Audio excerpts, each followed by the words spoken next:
Meu nome é Andréa Rose da Silva Pazelo, tenho 27 anos como advogada e hoje eu vou te contar por que decidi buscar justiça na vida das pessoas.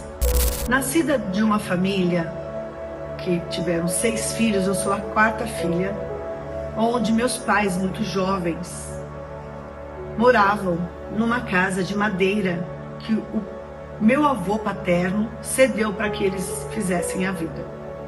Ali eu vivi por 7 anos. Foi uma vida bem complicada, desafiadora, com muitas necessidades, com uma escassez gigantesca. Era bem complicado porque eram 6 crianças, era um cômodo só, banheiro para o lado de fora. Ainda que tivesse toda essa dificuldade financeira, a gente tinha um terreno grande, onde tinha árvores. Meu pai fez uma balança, um gira-gira. E como criança a gente se divertia. Mas tínhamos a questão da alimentação, que era bem regrada, onde se dividia um ovo para 4 crianças, uma laranja para várias crianças. A minha mãe tinha que se dispor a fazer trabalhos como faxina, para conseguir ganhar sacos de pães duros, para que a gente levasse de lanche para a escola, que ela cortava no meio e colocava um pouco de açúcar, para que a gente fizesse o lanche para a hora do intervalo na escola. E me lembro que nós tínhamos muitas dificuldades em relação aos finais de anos, pelo fato do meu pai ter um problema com alcoolismo. Ele era violento com a minha mãe, não com a gente, com as crianças, mas com a minha mãe. Ele era bem violento. E isso foi bastante desafiador para nós. Meu avô faleceu, meus tios quiseram a casa, fazer a partilha dos bens, né? E nós saímos de lá. Antes de sairmos, meu pai tinha conseguido fazer a casa de alvenaria, mesmo dentro da casa de madeira. Ele fez por dentro a obra de alvenaria. E já estava ficando melhor, mas aconteceu esse fato do meu avô falecer e os meus tios quiseram a parte deles, que era o direito deles. E meu pai, minha mãe e 6 crianças, a gente se mudou para uma casinha também pequena, mas era de alvenaria, tinha 2 cômodos, uma cozinha e um quarto. E nós, na zona leste de São Paulo. Só que a rua não tinha asfalto, era bem inconsistente. E no final tinha uma lagoa, e que a gente brincava, eu e meus 2 irmãos mais novos, né? Tem os 3 mais velhos e os 3 mais novos, aonde eu me enquadro.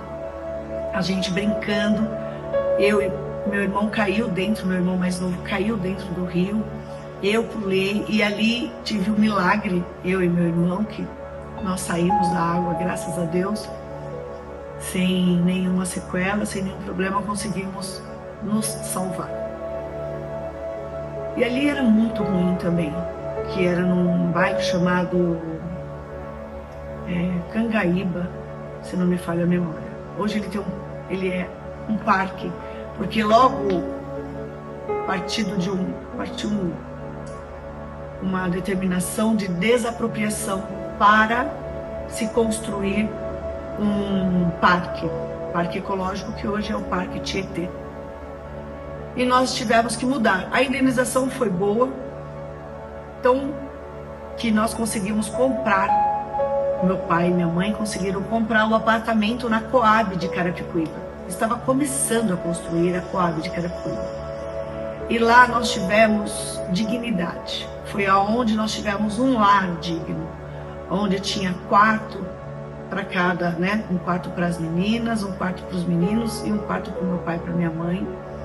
Tinha uma sala pequena, mas tinha uma cozinha, uma lavanderia e tinha um banheiro com lavabo.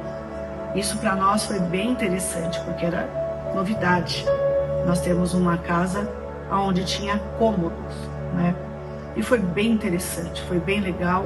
Eu tinha 9 anos de idade quando eu me mudei para lá, e foram momentos bem bacanas, momentos que a gente teve a sensação de morar bem. O apartamento tinha 48 metros quadrados, onde ele abrigava 8 pessoas. E tudo bem, foi muito bom. E entrei na escola, lá da Coab de Carapicuíba, com 9 anos de idade. Eu estava na 3ª série.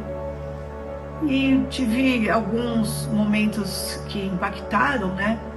Muitas perseguições, muito bullying. Hoje é chamado de bullying, mas antes a gente não tinha essa concepção. Eu tinha uma amiga, ela era tinha uma situação melhor, né, financeiramente falando, e naquela época tinha a cantina e o top dos lanches era pão com molho. E era bem interessante, porque ela foi tão maldosa comigo uma ocasião que ela me ofereceu, eu com molhos, né, bem interessada naquele pedaço de lanche, e ela me mostrou o lanche e disse: se você quiser, você vai comprar. Isso me impactou bastante, sabe? Mas mesmo assim, continuei. Tiveram vários outros momentos que as meninas como que eu posso falar, zoaram comigo, caçoaram comigo, por conta da minha vestimenta também, às vezes por conta, né, do meu tênis. E assim, era muita perseguição, posso dizer assim. E eu comecei, para ficar mais tempo na escola, eu comecei a jogar vôlei. Não jogava nada, mas eu era já uma garota muito persistente, uma garota muito interessada em fazer e aprender aquilo que eu me propunha a fazer. E comecei a jogar vôlei, e jogava muito mal, tanto que eu era a última a ser escolhida.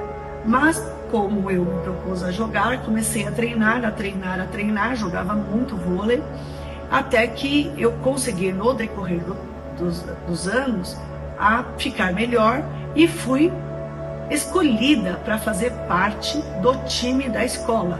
Eu fui escolhida e fui indicada para ser federada na escola, que seria a jogadora oficial do time escolar. E quando eu fiquei muito feliz, né, quando eu fui avisada sobre esse título, mas muito feliz, assim, eu não me cabia por conta dessa conquista minha. Mas a professora, na ocasião, me chamou de lado e disse que aquele tênis que eu usava não era possível eu participar do campeonato. Era um conga, não sei se vocês se lembram, mas era um conga, era um tênis bem básico, bem fininho, né, uma lona fininha, e não tinha condição de jogar. Eu, com 13 anos de idade, achando que era muito simples a compra de um tênis, falei para ela que tudo bem, que minha mãe compraria com toda certeza. Mas isso não aconteceu, porque eu cheguei em casa, falei toda feliz para minha mãe dessa conquista que eu tive, mas ela, infelizmente, eles não tinham condições de comprar um tênis. Ela me disse: filha, eu não tenho condições de comprar esse tênis para você, até porque se eu comprar para você, eu teria que comprar para todos os seus irmãos. Eu falava: mãe, mas a senhora não está entendendo, vou participar de campeonatos, né? Eu enfatizei, tentei fazer tudo para que ela, né, se comovesse e fosse comprar um tênis para mim, mas infelizmente isso não aconteceu. Foram noites de choro, não fui para a escola por uns 2, 3 dias, e decidi ali ser protagonista da minha vida financeira. Eu já com 13 anos, não tinha maturidade, mas decidi que eu iria transferir a minha escola para a noite e começar a trabalhar. E ali foi quando eu mudei o mindset, né, que hoje se chama, que foi uma chavinha que virou na minha mente. Porque eu fui buscar o meu primeiro emprego, eu fui até a escola e pedi para transferir a minha matrícula para a noite. E quando a secretária disse: não, mas você é menor, você não pode, tem que trazer a sua mãe. E a minha mãe nem titubeou, foi até a escola comigo, fez a assinatura, e eu comecei a estudar à noite. Abandonei o vôlei. Abandonei por vergonha, por falta do tênis, por essa situação que me deixou extremamente triste. Foi um tempo bem considerável de sofrimento por conta dessa perda. Mas eu tenho que foi a válvula propulsora para chegar aonde eu cheguei. Eu comecei a trabalhar com 13 anos e de lá para cá eu nunca mais parei. Com alguns trabalhos que foram feitos, todos com bastante sucesso, graças a Deus, eu tive um episódio que eu fui extremamente injustiçada aos 15 anos de idade, quando eu cursava o primeiro colegial. Era na Coab de Carapicuíba e nós tínhamos uma turma de Andréas, eram várias Andréas, e foi aí que nasceu a nomenclatura do nome composto, né? Andréa Rose, que é como me conhecem. E quando, numa ocasião que tinha um evento na biblioteca da escola, nós, antes de ir para o evento, uma das meninas falaram: olha, vamos ali atrás, não sei o que, fazer bagunça, né? E eu fui junto com as meninas antes da turma adentrar a biblioteca.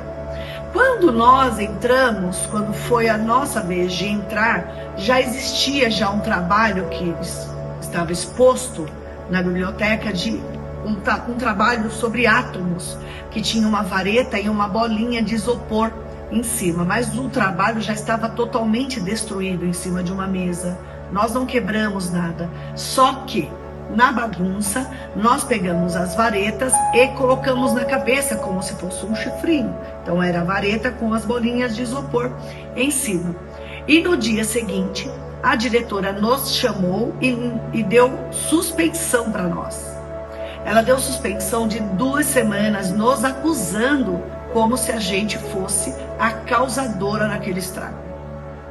Nos culpou como a vilã da história, vamos dizer assim. Isso foi muito, mas muito prejudicial, porque nós repetimos de ano, todas nós repetimos de ano, porque nós estávamos no último bimestre e a gente não tinha a nota suficiente para deixar de fazer a prova, ou seja, ela não permitiu que a gente fizesse a prova novamente. E por conta de não ter atingido a pontuação, fomos reprovadas. Isso foi um golpe. Foi muito difícil para mim admitir que tinha sido reprovada por um ato que eu não tinha cometido. Isso foi muito doloroso. No ano seguinte, eu não consegui estudar. No ano seguinte, eu me inscrevi para a escola, para novamente cursar o primeiro colegial. Quando eu ia para a escola, vendo toda aquela matéria novamente, eu não dei conta por tamanha injustiça. Parei de estudar. Novamente, no ano seguinte, com 17 anos, também não consegui. Depois, não consegui e decidi parar de estudar. Por esse fato, por essa injustiça que essa diretora cometeu, não só comigo, como com as outras colegas. Até que, com 19 anos, eu pensei, poxa, eu sempre quis chegar em algum lugar melhor, né? Ter um lugar melhor ao sol. E quando lá aconteceu a questão dos 13 anos, eu estiquei meu braço e tive uma sensação de trilhar uma jornada, e eu sabia onde eu queria chegar. Eu não tinha certo qual era como que eu posso dizer? Qual era exatamente a posição que eu gostaria de chegar, mas eu queria ter uma vida melhor, eu queria ter uma vida que eu não precisasse deixar de compor um time de vôlei por conta de falta de um tênis. Eu não poderia deixar que uma diretora fizesse isso comigo sem que eu buscasse justiça, porque nós poderíamos sim buscar justiça e comprovar que de fato eu não tinha feito aquilo. E eu lembro que foi tão doloroso para mim ficar sem estudar, porque eu tinha muito anseio de melhorar de vida. ser alguém na vida. Era assim que eu falava. Ser alguém, o que era ser alguém na vida? Não sei, mas era, naquela ocasião eu não sabia, mas era algo melhor, superior daquilo que eu já vivia. Uma vida de escassez, uma vida de muita falta de várias coisas. E daí eu voltei a estudar. Eu fiz supletivo, procurei um colégio, né, que fazia supletivo, então eu fiz os 3 anos, eu fiz em 2 anos. O primeiro ano novamente, que foi bem difícil engolir, e depois o segundo e o terceiro ano eu fiz em 1 ano só. Olha, é claro que com toda essa trajetória que eu estou contando, dos 13 anos, dos 15 anos, do trabalho, tiveram muitos altos e baixos, muitas questões que eu quero falar e vou falar em outro vídeo, mas estou tentando resumir apenas para dizer o porquê decidi buscar justiça para as pessoas. Que na realidade, ali, quando eu sofri essa injustiça, eu queria alguém que fizesse algo por mim. Quando eu via minha mãe tendo problemas com meu pai, eu queria alguém que fizesse justiça para ajudá-los também. Quando aconteceu do inventário, que a gente poderia ter feito alguma coisa, poderíamos ter alguém fazendo justiça, ajudando, nos aconselhando, nos orientando. A questão do outro imóvel que nós moramos, uma série de coisas que nós poderíamos ter feito, mas nós não fizemos. E isso está tudo bem, aconteceu e estamos aqui e ok.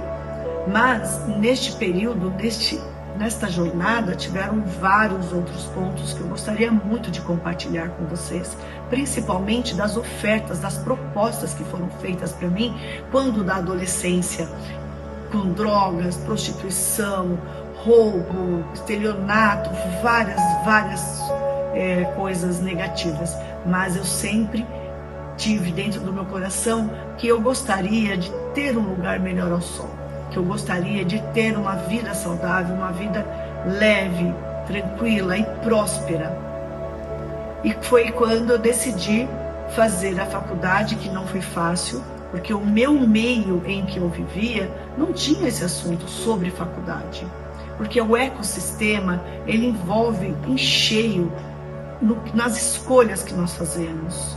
E o meu ecossistema naquela ocasião não existia essa questão de fazer faculdade, de buscar. Eu acredito que não seja porque as pessoas não queriam, era por falta de possibilidade mesmo. Era uma falta financeira. E foi quando eu tive a oportunidade de ter ao acesso a um pessoal que era formado, tinha pessoas da engenharia, da odontologia, administração, contábil, várias áreas, né? E eu, com um complexo de inferioridade gigantesco, me embrenhei nesse lugar, mas assim, foi bem complicado para eu chegar lá. Numa ocasião eu falo só sobre isso. Mas ali abriu meus olhos de perceber que as pessoas eram iguais a mim, que eu não tinha nada de diferente. A única coisa é que eu tinha que ver se eu tinha possibilidade de fazer uma faculdade, porque desde quando eu comecei a trabalhar, eu ajudava em casa, todos nós ajudamos em casa, para pagar uma conta, para comprar alimento, e sempre a gente ajudou. E quando eu percebi que eu voltei daquele lugar onde tinha essas pessoas que já tinham passado pela faculdade, eu percebi que era possível. Eu percebi que eu também poderia fazer uma faculdade. Mas aí veio na minha mente qual faculdade fazer. E foi quando veio como um bálsamo na minha mente. Foi o Espírito Santo de Deus, não tenho dúvida disso, que eu poderia ajudar as pessoas a buscar a justiça, defender as pessoas as quais foram injustiçadas, fazer essa questão da linha do direito, que é fazer a justiça acontecer. Isso para mim é incrível, Eu tenho paixão pela advocacia, eu tenho um amor em poder ajudar o próximo, em poder me dedicar, em poder me empenhar naquele problema que a pessoa me apresenta, para que eu busque o bem da vida. Eu não garanto vou ganhar, eu não garanto que nós vamos resolver, mas o que eu garanto é que eu vou fazer tudo para que isso seja resolvido da melhor forma possível. E é incrível dizer que quando a gente pode ajudar o outro, é algo que não tem preço, não existe preço. E a advocacia, quando eu comecei a advogar, também tenho várias histórias, né? Não foi fácil. Peguei a carteira da OAB, fui ser estagiária, uma série de coisas que eu também vou fazer um vídeo específico para isso, mas só para contextualizar. Então, nesse período da jornada jurídica, eu ajudei muitas pessoas, mas assim, inúmeras pessoas. Eu tenho o prazer de dizer que eu colaborei para buscar a justiça delas. E por esse trabalho eu fui recompensada. Hoje, graças a Deus, eu vivo uma vida abundante, uma vida próspera. Eu moro em Alphaville, um lugar que tocou no meu coração, onde eu gostaria muito de morar, e hoje moro num residencial. E tenho as coisas que eu gosto. Claro, a gente sempre busca melhorar, porque sempre é possível, mas isso através de estudo, de cursos, mentoria, e buscando essa crescente, mas acima de tudo, tendo fé naquele que nos criou, no Criador. Tendo fé e buscando fazer as coisas com honestidade, lealdade, com verdade. Isso é fundamental para que a gente tenha essa jornada de sucesso. E eu creio muito em Deus, que tudo que eu estou fazendo, claro, não sou a dona da verdade, tenho consciência disso, mas tudo que eu faço, ainda que eu erre, é tentando acertar. Hoje faço parte da diretoria da OAB, estou no meu 2º mandato e tenho uma grata satisfação de fazer parte de um movimento junto com os jovens. Eu sou presidente da comissão da OAB Vai à Escola e à Universidade, e tenho lá os integrantes, algumas advogadas que abraçaram essa ideia comigo, que também tem um propósito bacana de ajudar os jovens, e nós estamos levando vários assuntos para a juventude. E é tão interessante que os coordenadores, diretores, eles querem que a gente conte essa jornada, que é para dizer que tudo é possível. E quando você crê, essa possibilidade é alcançada.